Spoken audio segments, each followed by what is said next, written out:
Can we create a new version of Sesame Street, but it's in space? Yeah, I mean, I love. Yeah. I've always wanted to work on like a super creative show like that. Well, me too, and I get to, but it's definitely not like super famous. Nobody really knows about it, but there are 300 episodes, and I've been able to edit 4 of them, so that's kind of cool. That's awesome. But yeah, I mean, I hear you, Josh. I would love to work for Sesame Street. I'd get a big kick out of that, even if it is just for little kiddos. It's so much more fun to like work with puppets on a green screen and you know, like key it out, put space in the background, like you're saying. It would be a lot of fun to do that. I would love to work for Sesame Street. Are you a Dark Crystal fan? Yeah, and that Did actually you like the show. Did you see the one on Netflix? Yeah. Did you see some of the behind the all. scenes? They did it all with puppets. They did it all with puppets, but like a lot of green screen was done too. Yeah. But they made these elaborate sets with green behind them, and then you just key that out and put, whatever you want. All right, we got a fun story today, guys. So yes, so I figured we'd do a little creepy story, right? I think you guys will like this one. It's very interesting. Could it be true? Did the devil himself visit a family in the late 19th century in the Irish countryside of Wexford County? Does the ghost of a terrified young woman still roam the halls of a nearly 1,000-year-old mansion, awaiting the return of what some say is her evil baby daddy? Today, we'll discuss the eerie legend behind Ireland's most haunted mansion, Loftus Hall.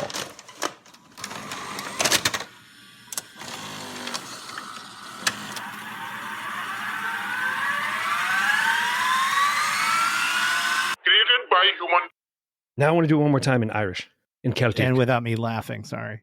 Could it be true? Is it? Wait, did you say, isn't it Scottish? No, it's Irish. It's an Irish story. Oh. Yeah, it's an Irish story. Irish? Could it be true? Could it be true? Could it be true? Did the devil himself visit a family in the late 19th centuries in Irish countryside of Wexford County?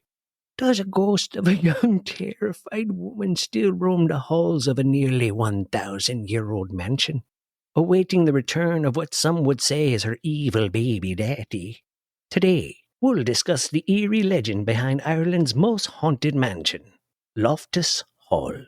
Ooh, yes.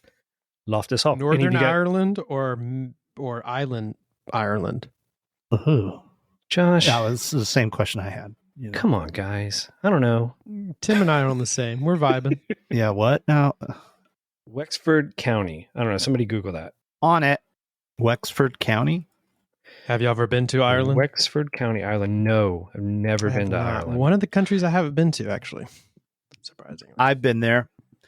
Ooh. The day that I showed up in Ireland, it's located, let's see, it is in the province of Leinster. Yeah, so it looks part like of the south region. Yeah, it looks like it's on the southeast side of Ireland, south of Dublin, just south of Dublin.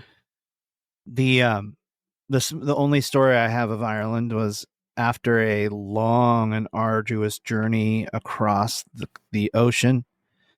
I ended up in Ireland, of course, because we were going to be stopping there just real quick and then heading back on a plane to the main Scotland area, whatever, London, wherever we were flying into.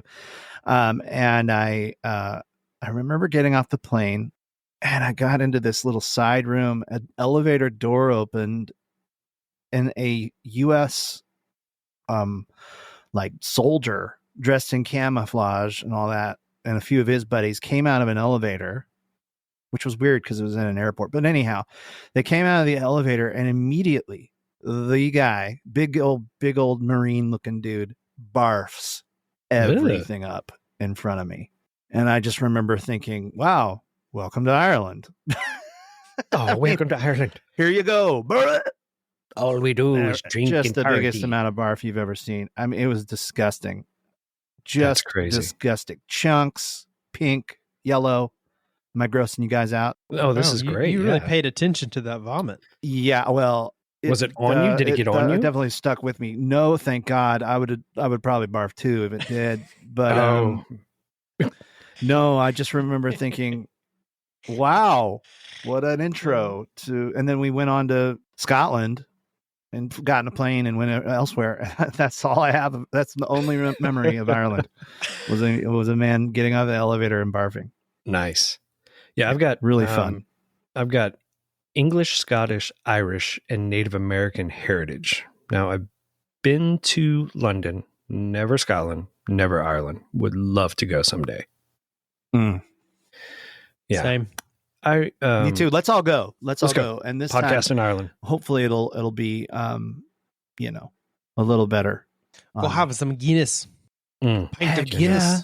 Yeah. I remember years back, like Ireland. So, here in the States, we all kind of think of Ireland and the Irish as kind of these just party, go-ho, like drinking, smoking, in the pubs, having a great time, living it up. And I remember years ago, Ireland banned smoking inside of pubs. I remember thinking to myself, ooh, what does this world come to? What's that going to do? I mean, if the Irish can't drink and smoke and fight in a pub, what is this world coming to? No, seriously. That's funny, Todd. Yeah, I don't know. I'd love to go. Yeah, it would be fun to see it for real and just go and see the green and, run amongst the sheep, the shepherds, hang out with the shepherds, drink some Guinness. I will say that. Now, in Chicago, I was a Guinness rep. Can you believe that? So I worked for some random, what were they called? I forget you have the such company's a colorful name. Past, Tim. I know, I do. The company I worked for was like a Philip Morris, RJ Reynolds kind of thing. You'd go and I was Captain Morgan and I had Morganettes and I was getting like $60 an hour or something, which was insane for me at that time. I was like, what? $60 an hour? I'm rich, bitch. And I mean, and we go out to bars and I'd be dressed up in a captain suit and walking around and hanging out. And I had the Morganettes and we'd be handing out malt liquors and stuff that were new. They're trying to push some malt liquor thing. It was disgusting. But then there was that same company said, hey, Tim, we need a rep to go sit at Irish bars in Chicago. And we want you to just sit and chat with these guys and try to convince them that American Guinness is just the same as Irish Guinness. Now, first of all, I looked. I mean, you try convincing that to an Irish guy, right? Like, I mean, hold on a second. Is it not imported from Ireland, or is it? No, is it brewed here? It's made in America, with American water, with American, And they're trying to, tell you that no, it's exactly the same. And you sit there and you try to tell that to these guys who've been to Ireland. They're like, it's not the same, they, of course, with a way better Irish accent. But, it's not the same. Well, it depends. Was it their fourth beer or their second beer? Because it tastes different, I don't know. It was just a funny thing. And I remember, I had to wear this really nice Guinness sweater that I had, and it was cool. We did this. Did you look dapper then? I looked so dapper. Did you look dapper then? We all had to wear. We had a Guinness World Book of Records, the world's largest toast.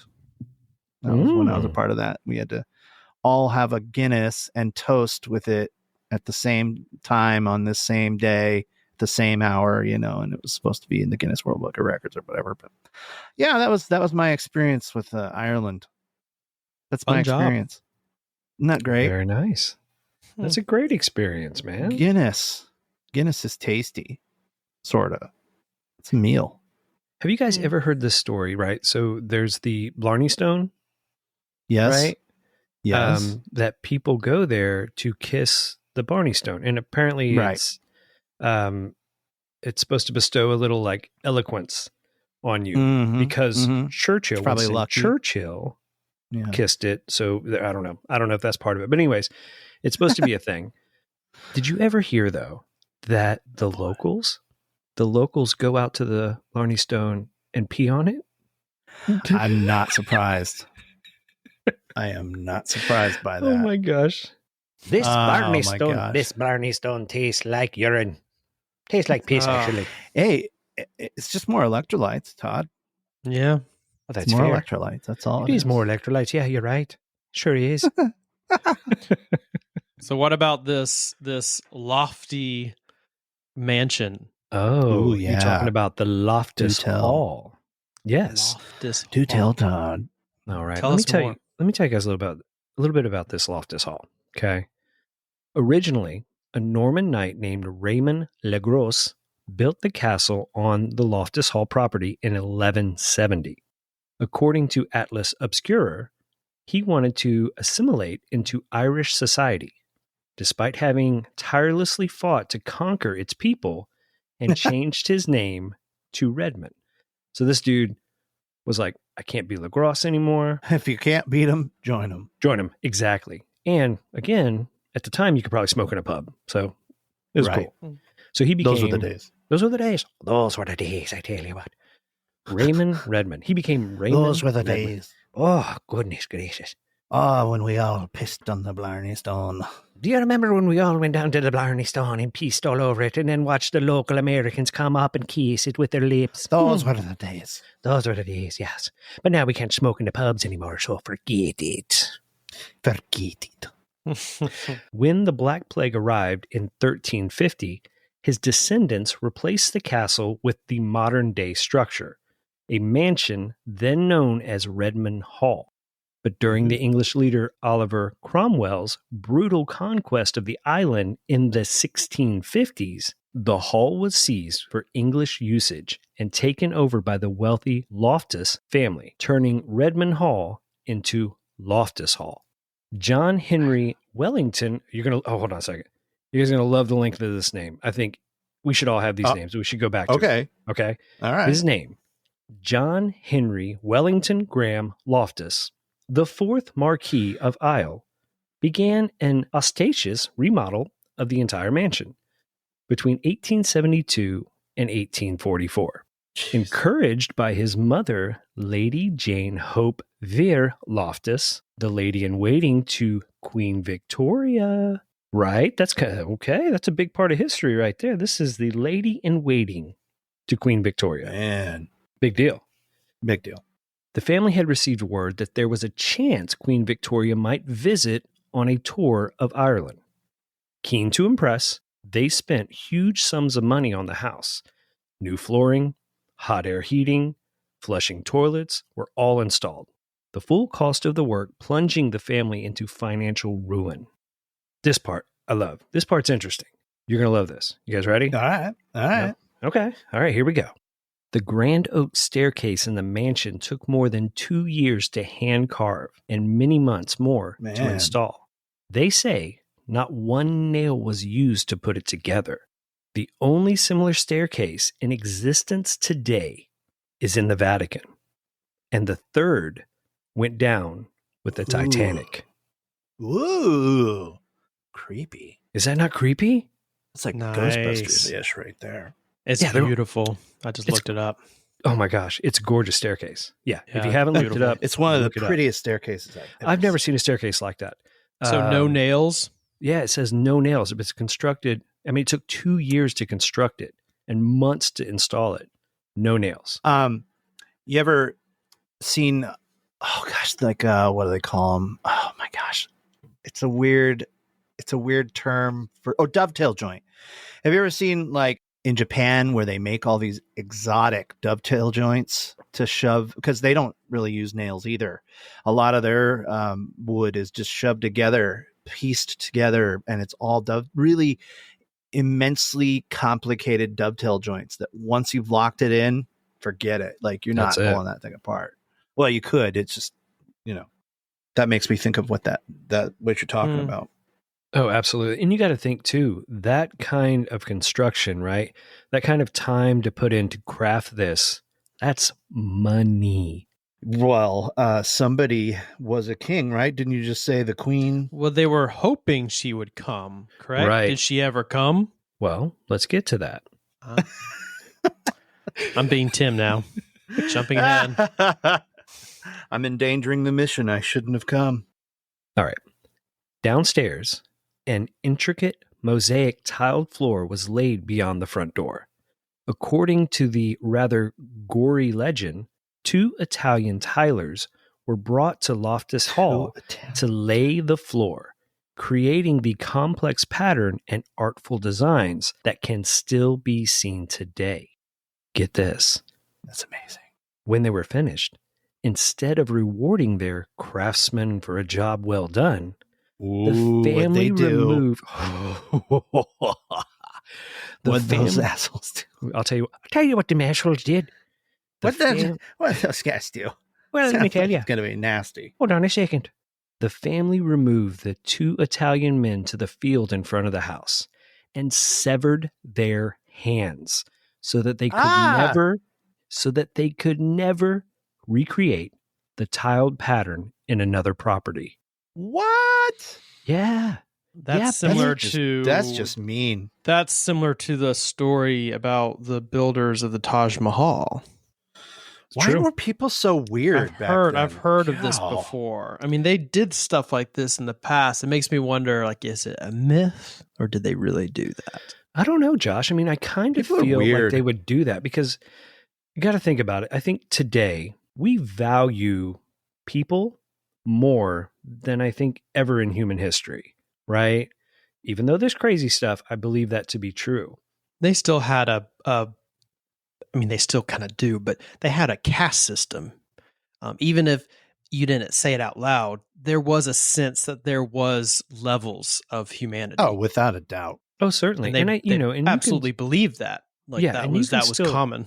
You can still find that in other countries as well, for sure. Thank God for modern education. But think about how awful that is.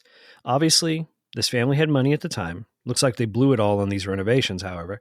But they had money at the time, and they brought in 2 Italian men to do this just beautiful mosaic tile at the front entrance. So these guys were craftsmen and probably well sought out. Cut off their freaking hands. Now, did you say sawed out? Sought out. They were sawed out. I was like, that's a bad pun, dude. They were sawed out. They were sawed out.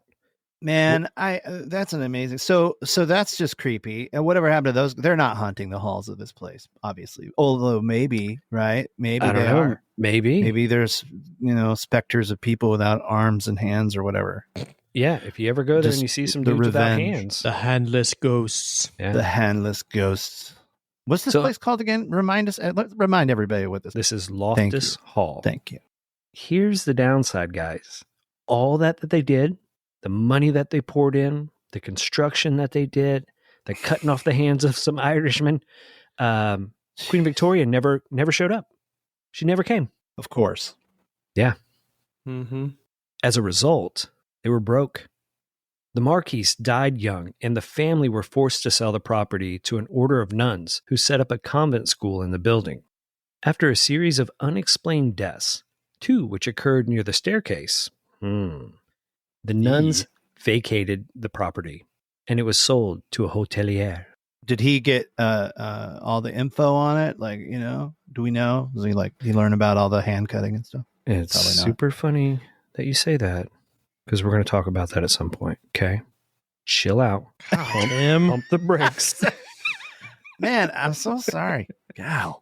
I mean, they're great questions. No, they're great questions. Because some are like kids. We're like 5-year-olds. But why? You guys, but why? You guys are like why? babies, When are we there? What are we going to see? What are we going to do? Well, sometimes we don't know if this stuff's in the story. So it's great to ask the questions. And I just have to say, yeah, hold on. Do your research, Tim. Do your research, man. Although I did just kind of dump this story on you guys. You did. So that's all. Yeah. That is my bad. I apologize. It's okay. Since it was first constructed, Loftus Hall has remained an architectural marvel. Though this stunning Georgian mansion in the feathered-on-sea Ireland has long been revered for its beauty, it has also inspired terror for its chilling tales. To this day, Loftus Hall's most recent owners offer visitors haunted tours and spooky overnight stays. Ooh. Would you guys stay there? I'm kind of into it. Yeah, I would. I'd stay there. We can head over there after we stay in Cecil. what's that place in Cecil? The Cecil. in The LA. Cecil Hotel. Because that's Mhm. first on the list. We got to go. That's stay right. there. And that'd I be think I'd do easier. it. Yeah, that'd be easier because it's not too far, the Cecil. I will say this, though. Let me finish this thing. But no, I will say this. So I can't remember when it was, maybe 2016 or 2017. I can't remember exactly when. They were doing a tour of Loftus Hall. One man snapped a photo.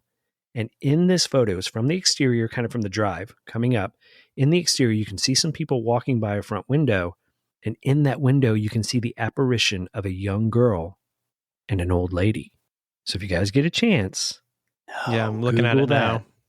It's freaky. Is it? Have you seen it? What does it look like? Is it Yeah, scary? that's I'll exactly what Google it is. I'll Google it, but it's scary. It's a Did little they look freaky. pale and it- zombie-ish? You know how some apparitions are just kind of floaty, misty. There. I mean, this looks like a young girl and an old lady. Okay, real quick. Now, Yes. This is jogging my memory. Okay, so back when I was in second grade, how's that start off right for everybody? Mhm. Back when I was in second grade, I remember it there was vividly. this teacher I had named her name was Mrs. Rogers. Was she hot? No, Okay. but she told us a story about being in Europe, and I think specifically this. She told me she was in a castle. Anyway, she remembered Lots of castles in Europe. I know. So she told us about this time that she needed a Kleenex because she'd ran out, and she was pretty certain that there were no Kleenexes, no toilet paper, nothing to wipe her nose on. It was just, she's having a problem. And she said that without a doubt, somehow a piece of toilet paper or like a little bit of Kleenex was then suddenly left on her bed when she came back to her bed or whatever. What? Now, she said that it was a ghost. And so, of course, all of the second graders were like, whoa. But maybe she was at Loftus Hall. Maybe these girls that were found in the window were like, oh, that poor lady needs to blow her nose. You go find that Kleenex out of room 7 or whatever. Oh, yeah. And they're bring like, it to her. Hey, you know what would be really funny? You know what would be freaking hilarious? Why don't we go into the bathroom, get some of the tissue and put it on her bed? I don't think it was like what they, no, anyway. But it innocent- saved her. It saved her life. from having to blow her nose on the blankets or something. I don't know. That's amazing. That's a dumb story. Don't add that No, in. that's sweet, Don't add buddy. that in. That's It's- sweet. it's That's silly. what the Irish do. And Mrs. Rogers, if you're out there, call in. We want to hear that story. We want to hear your ghost story. If it's as intriguing as the way Tim just told it, Yeah, I can't wait. Yeah, my version of it was riveting, wasn't it? Just riveting. Well, that's difficult, Tim. Honestly, like with some of these stories and some of these ghost stories, like even some that maybe we've have experienced or we know people have experienced. Yeah. To them, it's the littlest thing, right? Just the Right. littlest thing. I know I picked that thing up and I took it to the kitchen and I sat it there. When I went back to the bedroom, it was there. To us, it's like, okay. But to them, Yeah. it's mind jarring, right? Because you can't wrap your head around it. For her, it really did. My teacher was blown away that she had searched, she had ran out, she'd done all, and then there it was right there for her. And it blew her mind. And it was such a small thing. I guess, again, I would have had to have been there, but yeah, it really, really shook her up to where she had to tell it to the second grade class. Oh, I imagine. Yeah. It looks like in 2020, this is a 22 bedroom mansion, right? That in 2020 they put up for sale for $2.87 million. It's a lot of money. Wait, this is when? This is in 2020. So it's up for sale again? Yeah. So let me read this whole section again. It's just a little section, but it says, to this day, Loftus Hall's most recent owners offer visitors haunted tours and spooky overnight stays. And though they put the 22-bedroom mansion on sale for $2.87 million in 2022, whoever owns Loftus Hall in the future must surely embrace its haunted legacy as well. Lovely. I mean, Yeah. If I had $2.2 million, maybe. Okay, that's a great question. If you had that, would you buy a haunted mansion? No. I would have to be super rich where it would be just something Yeah, there you go. fun Where to it's do just and just see what happens, and then just There- no there big you deal are. because it's only $2.2 million. Josh, know? I don't know if money doesn't mean anything to you, but it's actually $2.87 million. Oh, So, well, whatever. Yeah, it's kind of over the 2.5 million. That's usually my mark. I usually don't buy things above 2.5 million. Okay. So it might be a little too much for me. Well, then Loftus Hall is out of the question for you. Yeah. Too much. All right. So there's a crazy story that is a haunting and it's kind of legend out there in Ireland about Loftus Hall. And I would like to share Does it that. involve urine in the Blarney Stone? Because that'd be awesome. Oh my gosh, that would be awesome. It does not. Probably not, though. Yeah. Dang it. That's okay. Is that all right? Yeah. All right, so check out this story. This is one of the legends, maybe real, maybe not, but they swear to this out in Ireland that this is true. Getting that this excited, happened. Todd. Charles Thottingham, his second wife, and his daughter from his first marriage, named Anne, were in charge of the house while the Loftus family were traveling. One stormy night, a young man rode on horseback to the door of Loftus Hall and was welcomed inside to take shelter. Enjoying the company of the dark stranger, Anne and her family challenged him to a game of cards in the card room. Bending down underneath the table to pick up a missing card, it was said that Anne realized that the mysterious guest didn't have human legs, but cloven hooves. Are you scared? Like a centaur? Yes, Josh. Yes. Josh, just like a freaking Or a centaur, satyr, Josh. satyr, right? Or perhaps even like that little guy that Lucy met in the Fawn. Lion the Witch in the Wardrobe. What was he? He was like a fawn. Yeah. Well, what are those guys called though? They're not called fawns. Satyrs? Are they called fawns? Satyrs? Maybe they are satars. Satars. A sitar? Centaurs. Half horse, half Well, human? centaurs, aren't they half horse? Yeah, they're half horse. Centaur, So they got half four horse, legs. half human. A sitar But is no, like so a type of guitar, isn't it? A sitar. Yes, a sitar. So A half of him sitar. was a sitar. He was half guitar, half human. And every time he talked, it sounded like a Beatles album. Now we were the worst haunted house tour guides. We are. We're doing. Yeah. So this half guitar walking down the stairs. So when Anne realized that this guest didn't have human legs, but indeed cloven hooves, Anne screamed in terror as the visitor vaulted straight upward through the ceiling and out of the house. What? A loud clap of thunder erupted right after, and a cloud of smoke appeared, leaving the family engulfed by a scent of sulfur. Just like that, the mysterious guest was gone, leaving a large hole in the ceiling that could never be fully repaired. The gaping damage to the plaster is still visible today. Ooh. So you're saying that Intriguing. this mother trucker has these hooves, and then he decides to shoot off like a rocket? He was called out. Yeah, that seems really strange. Like, what made him shoot off like a rocket? I've never heard of that. Because she figured out that he wasn't human, right? So they invite him in. I can't believe they didn't notice that when he was walking in, though. I don't know. Right? I mean, Hey, can you do me a favor? Stilettos. Because remember, we said it's a stormy night out, right? So it'd be muddy, it'd be dirty, maybe kick off your shoes at the front door. No. We don't care about that. Come on in. he must have had a really long cloak, He could have. That's possible. like a long jacket. Either that, or he was really short and he had a big coat, Large coat.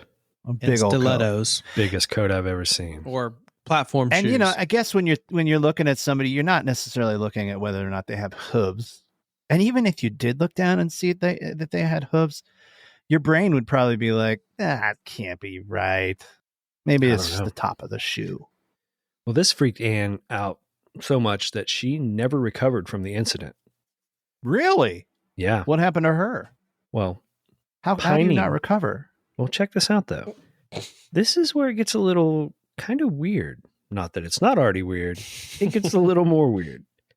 Pining for her dark stranger, Anne later became mentally ill and was locked away in the tapestry room, where she later died. Her No spirit kidding. haunting the long halls and staircases ever since. All because she met the little centaur. Yeah, maybe that would freak you out, right? I don't know if I would lock myself away forever, but there are other versions of this story that may make sense as to why she did. Another version of the story. What is the name of that guy? I'm looking it up here. Bob? Bahamut or something. It's like a demon-y guy. And they use it a lot. And he has like a goat head Yeah. on albums and stuff. Beelzebub. No, not Beelzebub. It's like, I'll look it up. All right, let me dive into this while you're looking that up. Headed Bacchus. Another version of the story suggests Anne was pregnant and was locked away. Baphomet? How do you say that? Baphomet. Sorry. Bahamut. It is. It's Bahamut. So he's a goat, human goat looking guy, but he's got, he must have definitely had his horns disguised, because if you look at the picture of this guy, he's quite the thing. But Bahamut. Anyway, sorry, Todd. Well, think about it. Here is the claim is that they were visited by the devil himself. Well, I mean, come on, that's one and the same here. I think Bahamut or whatever is basically used in a lot of pop culture and a lot of movies as a welcoming of the devil in a sense, you know. Like he really is kind of just this embodiment of evil and well, paganism. I don't know. Maybe he's not considered evil. To some, he's probably, you know, a means to gain riches or something if you conjure him into the world or something weird. But anyway, but he has he's the one that has the hooves and he looks like a goat. He's got huge horns and everything. Mm-hmm. Well, maybe he was wearing a top hat. It could have been, maybe, because, you know, the artist renderings here, he's got these really large horns, but who knows? Maybe they're smaller and he was able to put a top hat on. You're right. Right. Maybe he Walking was around maybe he with was a big trench coat. A youngling devil with just newly formed horns. Yeah. Just little nubs. Little baby nubs. Little devil nubs. Baby nubs. Not the big ones yet. Yeah. But then he broke them, probably smashing through the ceiling, you know. Again, he's probably still growing them out there somewhere.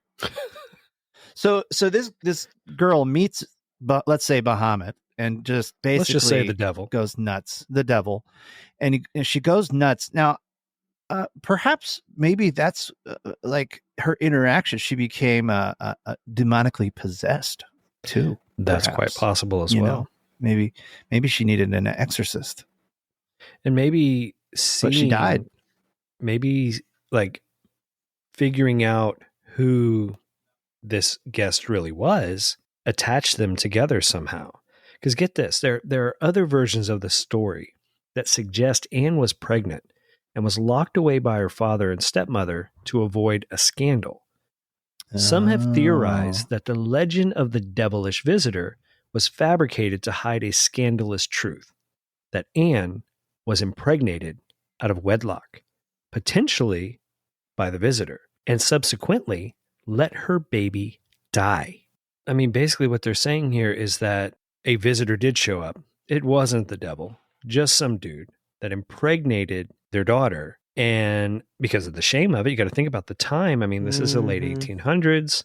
They stash her away, and she's away forever, right? That doesn't explain the ceiling, though. What the heck happened there? Well, maybe that's just a part of the story, right? I don't know.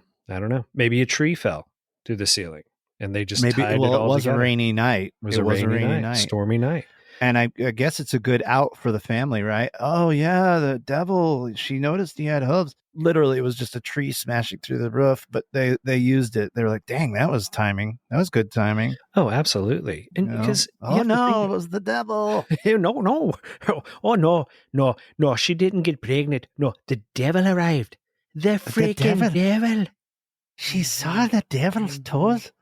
And they were no toes, they were hooves. And the devil, he was alerted to it. And so he flew through the ceiling. Well, I tell you what, though, before he flew through the ceiling, he knocked uglies without end. He Yeah. lost to Douglas. Yeah. That's what happened. Straight up She's took holding her, the Antichrist.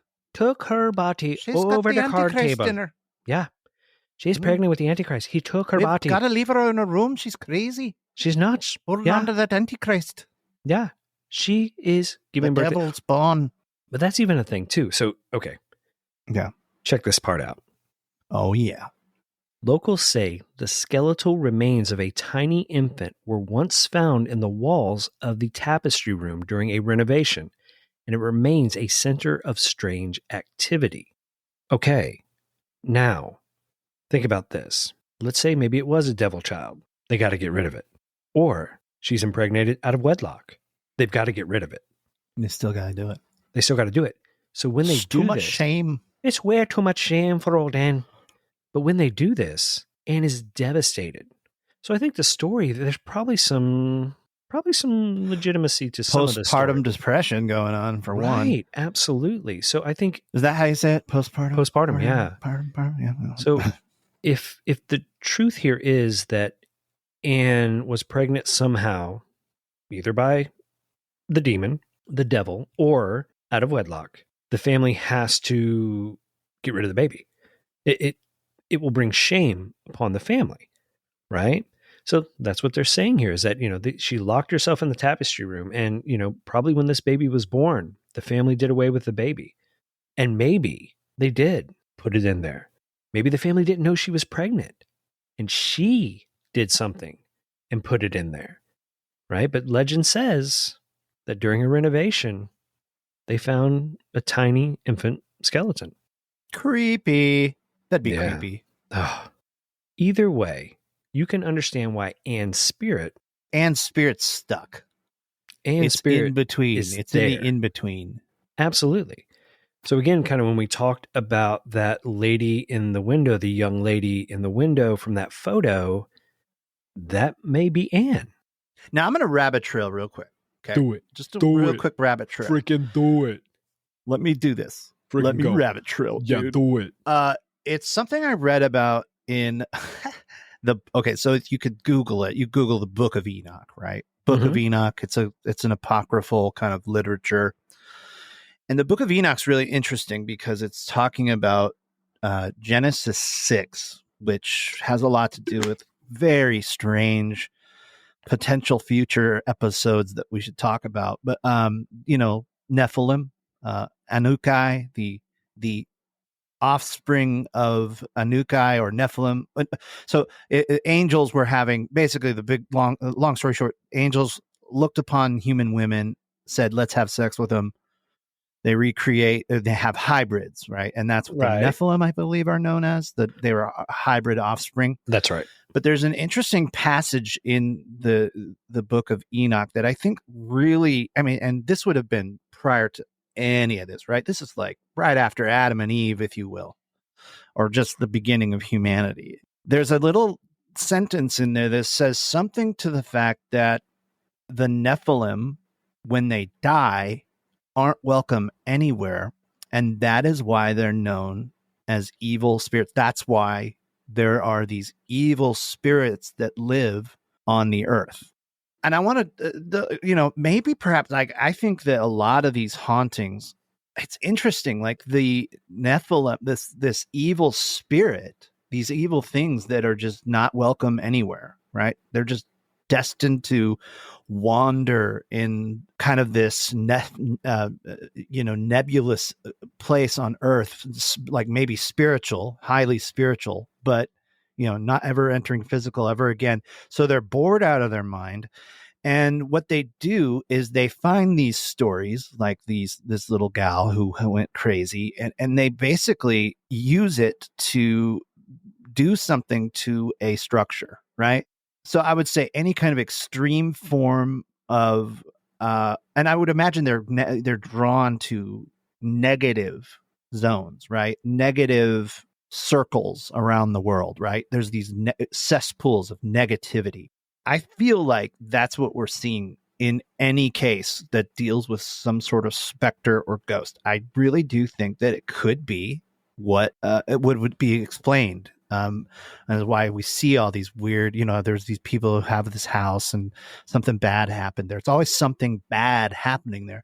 But I feel like there is still this unknown thing, evil spirits that we can start giving names to. Maybe over the years we've been giving them names, and perhaps they do have names.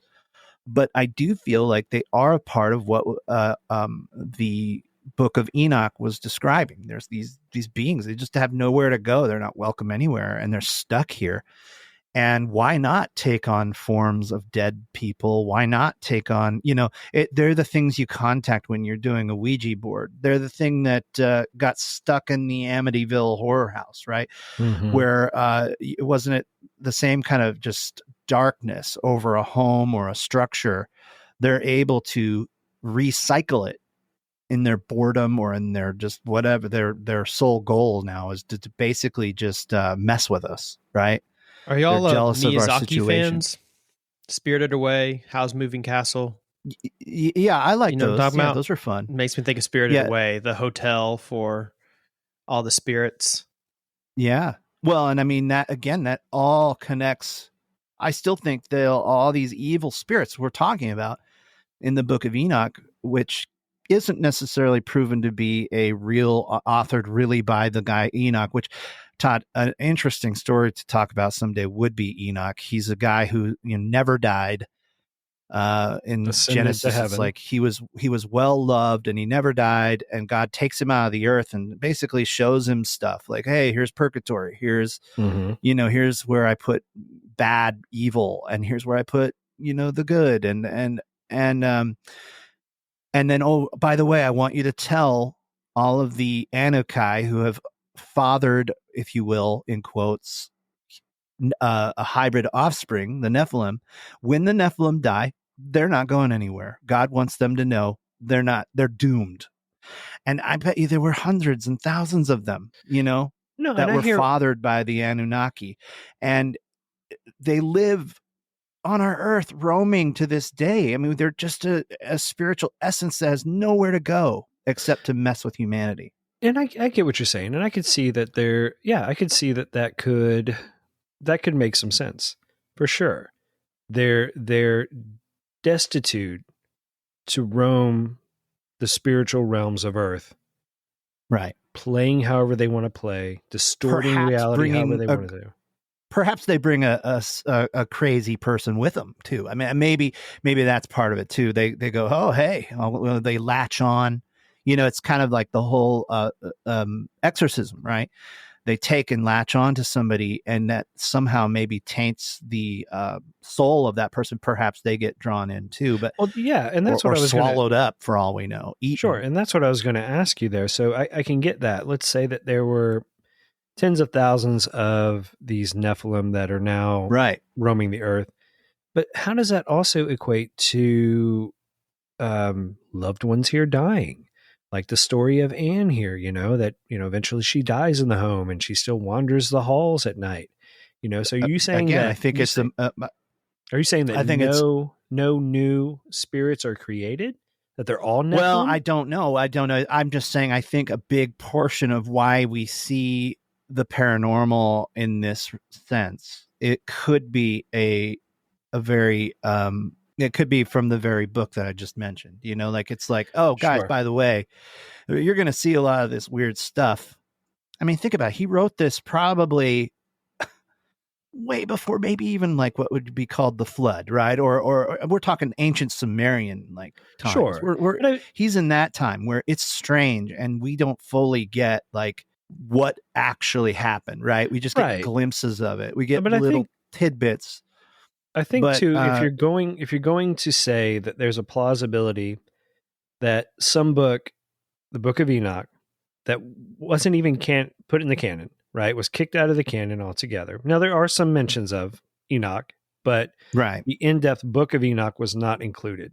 So if you're going to say that there probably is some legitimacy, if there's some legitimacy to that story, then you could also go in the direction, and again, all of it sounds far-fetched, but you could also go in the direction that, are we living in multiple universes? Meaning, when we have a moment of deja vu, when we have these other things, when we see an apparition, that we're actually seeing another dimension in existence, right? That for some moment in time, these two dimensions have collided in a moment, and you witness whatever it may be, right? Yeah. So like I'm saying, if you can say that maybe all this came from the Book of Enoch, you could easily say, no, we live in just infinite universes and dimensions that are just crossing paths, right? That, in these people when they die, and we see it in movies, when somebody dies, they wake up in the movie and they're going about their day, and holy shit, wouldn't you know it, about halfway through the day, they realize no one can fucking see me. I'm a ghost, right? But could there be some truth to that? That you've died physically, but spiritually you've continued on this realm, but everything resembles the same. It all looks the same. It is interesting. There really does seem to resonate a certain, and it always deals with this really odd situation that happened at this structure, right? Mm-hmm. Or very overtly chaotic and what am I trying to say?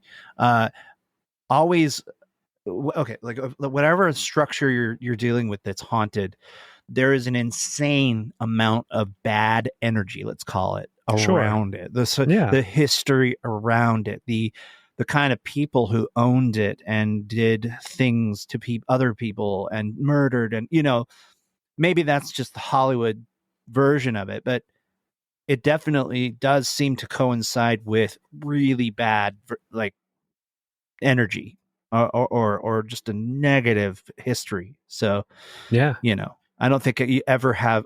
I mean, maybe you could find a couple where like, no, it was the best day ever, the best month ever. She died and she's still haunting us. I don't know. I mean, but she was a wonderful gal, never did a bad thing in her life, but she's still haunting us today. And she makes us peanut butter sandwiches every morning. Well, I think, and I think there are a lot of cases too, where, when there is a structure that is still being inhabited by spirits, I think the reason that these spirits stick around is because there's unfinished something.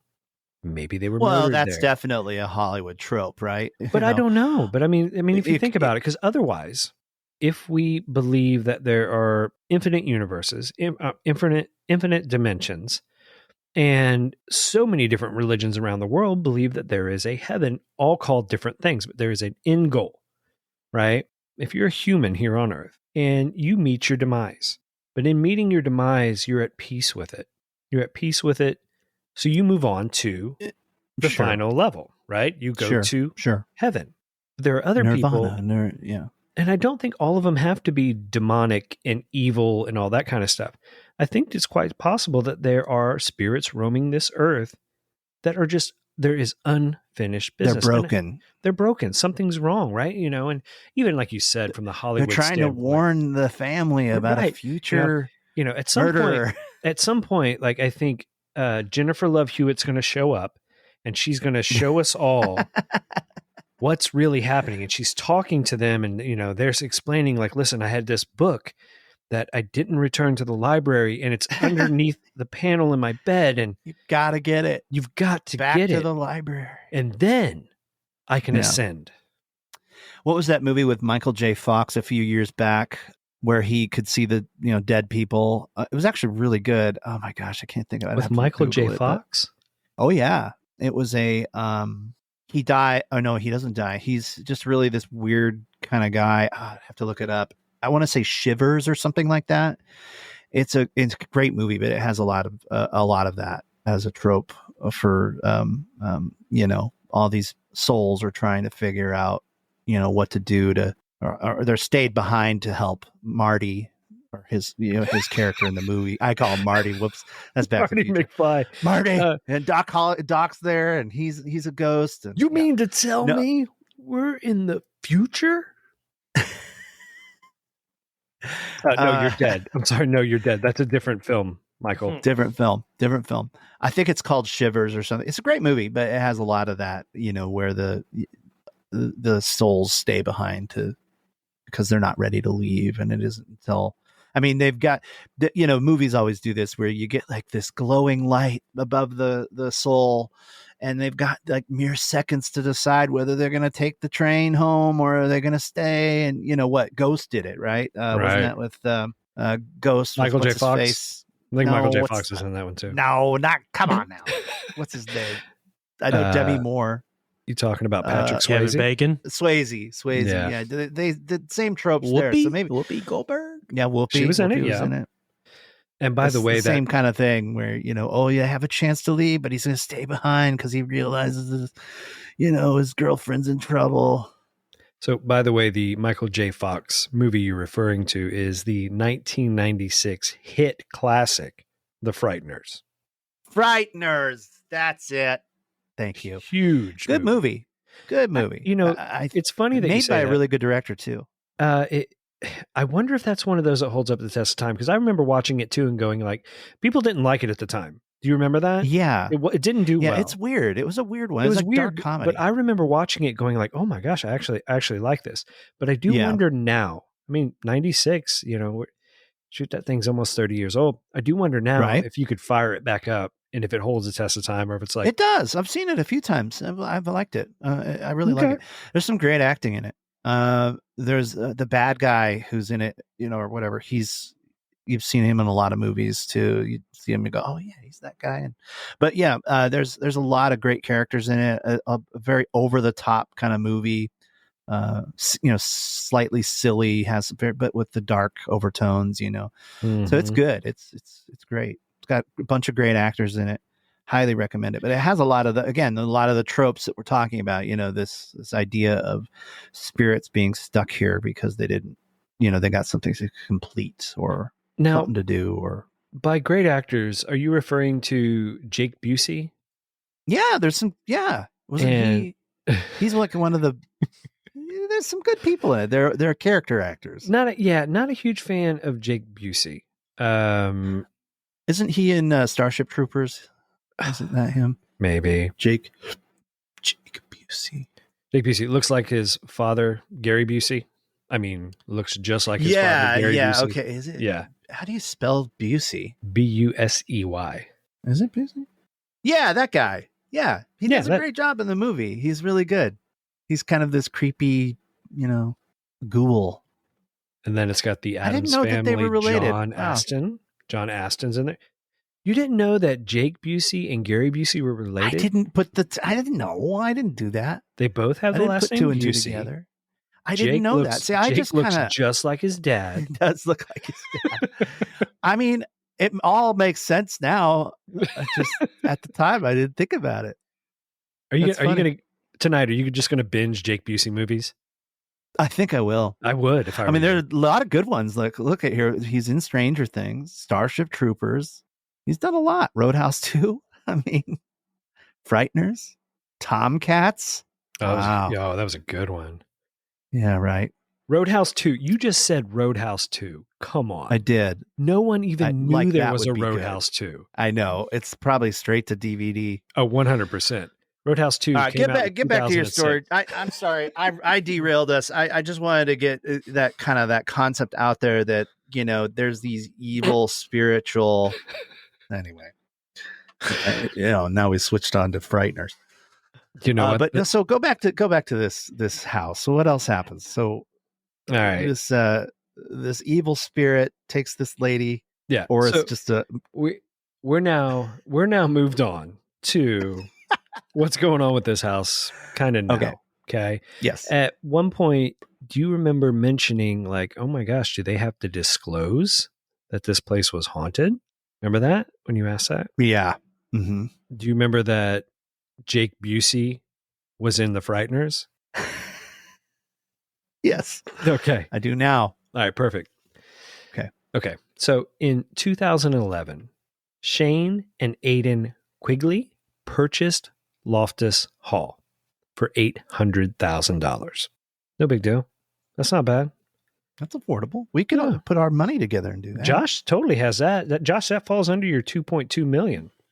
2.5 is my My you increased it since we've been talking. 2.2 is what I thought it was. 2.5 is how much I'm willing to take. Okay. But beyond that, I can't do that.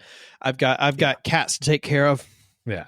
So if you remember in the story we talked about in 2020, they've listed it for sale for 2.8. But in 2011, they bought it for $800,000. Though the mansion retains a solid foundation, the current owners decided to give it a thorough renovation. But no amount of renovation has removed the property's ominous character for the locals. With such an engrossing story on their hands, the Quigleys opted to use the legend to their advantage, from offering haunted tours throughout the property to overnight programs allowing people to experience the creaking residence for themselves. They've put the legend to lucrative use. Now remember, we did say that some dude snapped a photo with the young lady and the old lady in the picture. That came from one of these haunted tours that the Quigleys allow on their property, which is probably smart, man. That way they can, help pay for the property. Despite all the recent renovations, the 27,124 square foot property is in dire needs of further renovations, which will cost untold sums. Replacing the 97 windows will cost an estimated $400,000. 97. This happens all over the place too. Like when you start talking about Europe, right? All these beautiful old castles or mansions or homes, they are just so expensive to keep up. I mean, you've either got the money or you're going to run out of it real quick trying to keep these things up. It's a lot of house. This is precisely why the Quigleys opted to sell Loftus Hall in 2020. But even after it is sold, it's likely the Quigleys won't be able to shake the eerie feelings described by many who have stepped foot inside. As Aidan Quigley said, there's always a feeling that you are not alone in Loftus Hall.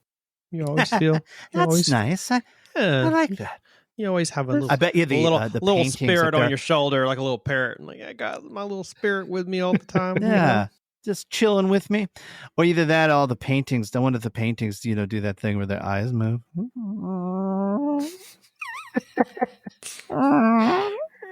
Does your paintings creak? Yeah, they creak. Well, I just had the to eyes give creak. It some. I had to give it some SFX, if you know what I mean. Mm-hmm. I do know. For the listeners. Did you say listeners? The listeners. For the listeners. For the listeners. I wanted to see, because I don't think I talked about the that one thing that I read. I don't think I included it in here, where they talk about disclosing. Like if they have to sell it, they have to disclose that it's haunted. That it's haunted. I thought I had that in here, but I don't see it now. People should be smart enough to Google or Wikipedia these things before you buy something.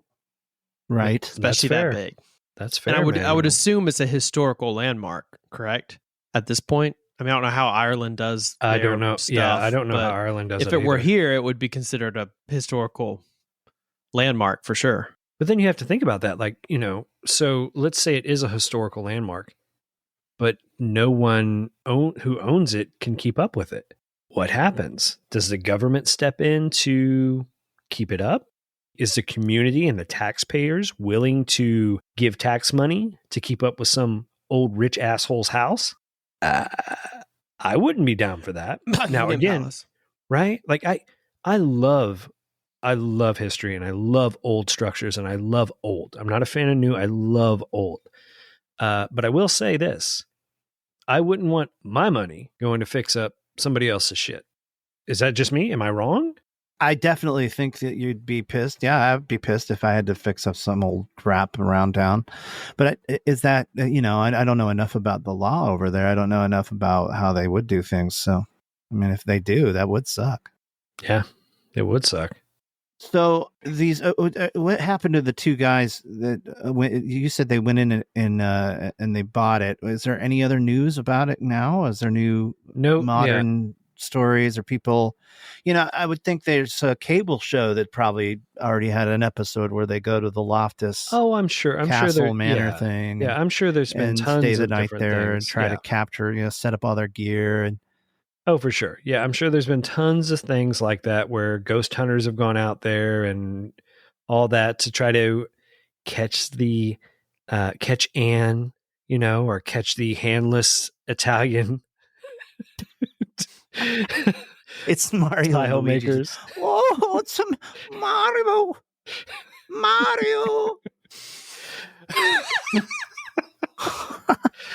How are they going to throw That's why those they made turtle shells? Luigi's Mansion. Dude, how in the hell would they throw those turtle shells?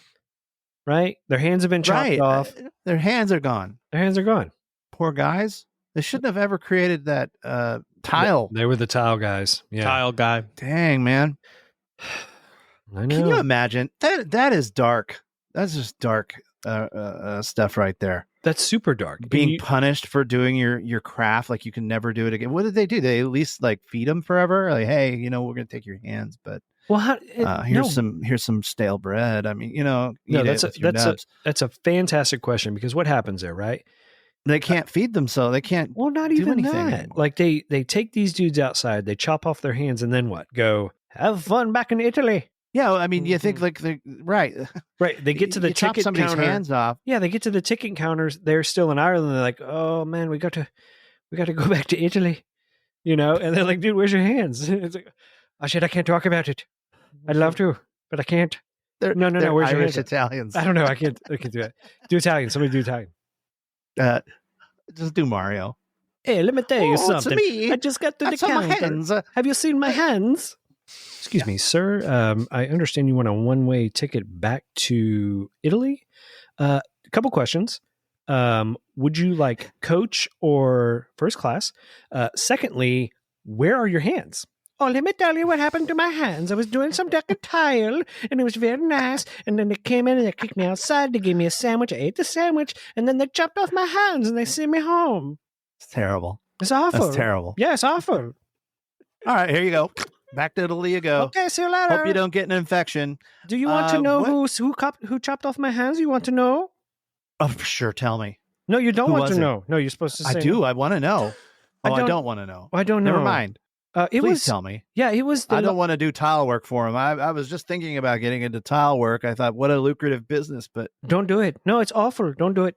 okay. It was You're in starting to office. sound like you're from India. I don't know. Shit. Don't do it. I tell you Don't what. do it. I tell you what. Whatever you do, don't That's get into bad. the tile business. Textile, yes. Textile, yes. Oh, Tile? textiles. No. Don't get me started about textiles. I just love textiles. I love textile so much. I tell you what. I don't know So what to maybe do with that's y'all. where was it Cousin It? Or no, it's not Cousin It. What's Thing? Is Thing from Adam's Family? Thing, the little hairy hand one? running around, little hand running around in the Adams Family. Which one was it and which one was Yeah. Thing? Well, it was the hair guy, and Thing was the hands. I got to Google it. Anyway, I always wondered that's such a strange character, a little hand. But maybe that's what it is. It's the Yeah, it's Italian. Thing. It's the story of the Italian dudes. Dude, I think we just figured it out. Right? We just figured out why. Old where they're- mansion, a hand running around. Oh, It is all the about it. hand from the tile making Yes. Italian dudes. They basically kept them around as pets. It was in the evil spirits that live at this old mansion were like, I'm going to what do you call it? Possess that hand. Why was there never a backstory for Thing? Because this makes perfect Is that his name? sense. Thing, yeah. Well, now we know. I think we basically just developed the backstory. I think you're Although right. I'm sure you could Google some sort of backstory about that. I'm sure there is.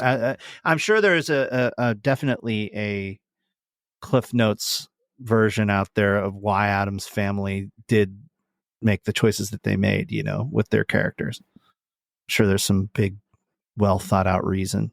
They were like, I'm putting this in there too. What if you remind Googled it and this people is of- exactly what it is? That would be cool, actually. I think that'd be really cool. Yeah. I mean, why not?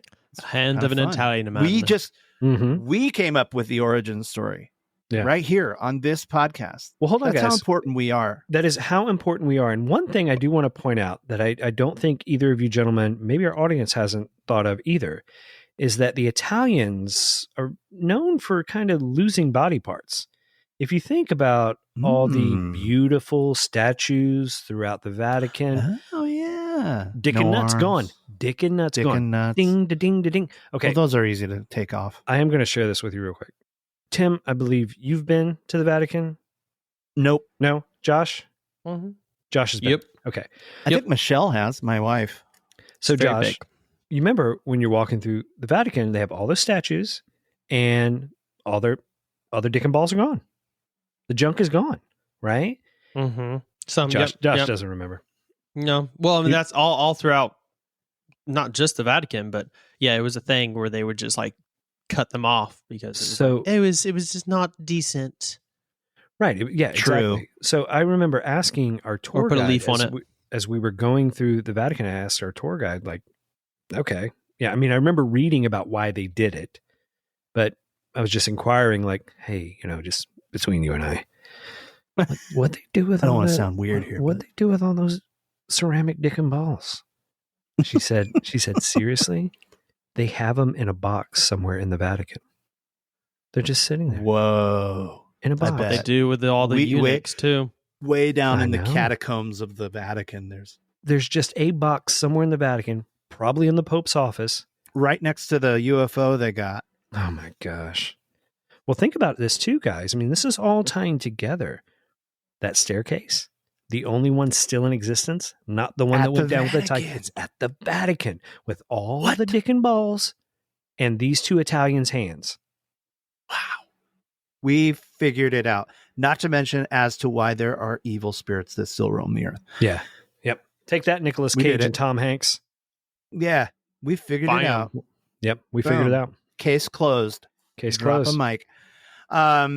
I think that's all very plausible. You've connected the dots. You basically Da Vinci coded this thing. I Da Vinci coded this. This is a shit out movie of this right thing. here. Yeah, no, This I is a figured it all movie. out. Yeah. And our movie is all about chasing ceramic penises and balls, finding I mean, Italians' hands. Who's And- done that? Who's done it? Who's No done one. that? We're going Nobody. to do it. We're going to make that movie somehow. Josh, are you in? You're shaking your head. Josh is Oh out. no, I'm in. I think I'm all about the he's the search main- for some dicks. Let's let our He's the- listeners know that we're trying to He's raise the main character. We're trying to raise. Let's let our listeners know that we're trying to raise $2.8 million to buy this mansion, Mhm. and on top Yeah. of that, we'd like another $180 million to make this film that we just came up with today. So if you guys Yeah. head over, It's not going to be any good, but it'll be the most expensive film ever. Yeah, it's not going to be any made. good. We're only using iPhones, which actually don't do too bad of a job. But I we're don't only think that's a using bad iPhones. thing. That's it. No Samsung. I might use a gimbal. Okay. An iPhone Well, with you a can. Yeah, gimbal. you can gimbal an iPhone. You so could buy that'd be that for cool. like $300. Yeah. I'll edit it. So if you guys head Man. over to GoFundMe and Yeah, if look you could get for- right on if that. you go to GoFundMe, type in severed ceramic penises, you're going to see our campaign. And please donate. Yeah. Just keep giving, keep giving, keep giving. I wonder too, Todd, did they keep the severed penis from Goonies in the Vatican? You know, the one Ooh. where they break the penis on the statue Off at the the mom beginning? statue. Yeah. I'm I almost know. certain That one was of those there. actors probably took it. They probably took it. I bet Mhm. Sean Astin was like, I'm going to the Vatican with this, guys. Mm. There's a box that needs Mm. this. No, that was The, 100% Corey Feldman took that one. Yep. With yeah, that's true. Corey would do that. Yeah, he with would his do it. angels. He's got Yeah. his little angels there. I know. I forgot to Um, ask him when we met him. I should have. That was a good show. I know. The real truth of it too. I heard a pundit talking about this the other day. It's interesting you brought all this up about statues. The legs go missing, or it's easy to cut a statue off from the legs because it's the thinnest part. So oftentimes, it's like one of the easiest parts to take off of a statue, right? Because it's the area you could probably saw through the quickest, Mhm. Mhm. And so I oftentimes mean, that's what Dahmer statues. said. Yeah. Is that what he said? Yeah. Dahmer says I haven't seen the show. Dahmer says no big Is it deal. good? Cutting off legs and It's super easy. Just go right through. yeah. Well, the statues around a lot of towns, like that's the first place that thieves would cut through. So like a lot of times it's just the feet are left behind. Wow. So you have all these statues that have no feet. That makes sense. But then, of course, if you throw in a ceramic penis, that's going to be super easy to break off. You know These what they things are should fragile. do is So all a lot those of feetless and dickless statues. Is Well, that here- what And you're saying? arms. I think if they take Armless. they probably have way more ceramic dicks than they do feet. So I would suggest they take all the ceramic dicks that they have and apply it as feet. And it's basically these statues walking around as like dick feet. Wow. We've solved another problem. Man. God, We're really roll. good. this episode's We are really good. gone somewhere. Okay. Yeah. All right. Guys, all this dick talk's really got me. What an interesting segue. Yeah. Thank you, Todd. All this dick talk wants to bring me to It's got bring me me to hungry. conclusion. All That's this dick got to be talk. the. You've got to edit that as the first Mm-hmm. words of the episode.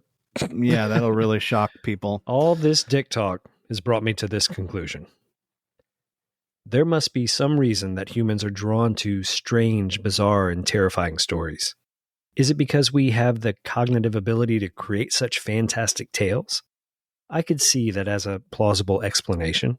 Yet I tend to lean a bit more towards believing that these stories, however fantastic they seem, hold some level of truth. It's quite possible that they have been elaborated upon over the years and made much more grander than they actually are. But I can't help to believe that there is some level of truth behind them. You guys join in with me on this, okay? You ready? Hold on. What? Maybe the devil did... Devil is. Stop. I was joining in. Maybe the devil did. Devil did. Maybe the devil did visit Loftus Hall. And if that's true, maybe the devil did come down to Georgia looking for a soul to steal, as once penned by the great poet Charlie Daniels. Fire on the mountain, rumba run. That's great. All right, gents, that's it, man. That's it for this story. That was good. That was fun. Ah, I like it. Quirky. It was quirky, and it was It's very strange and quirky. yeah. Quirky, fun. We had fun with it. It'll be a good one. I like it. Anyways, guys, thanks for hanging with me today. I hope this story didn't freak you out. I hope you can sleep tonight. Yeah, I'll be Do my fine. best. Please do. All right, guys. Thank you so much, Todd. Love My you, bud. pleasure. Love you.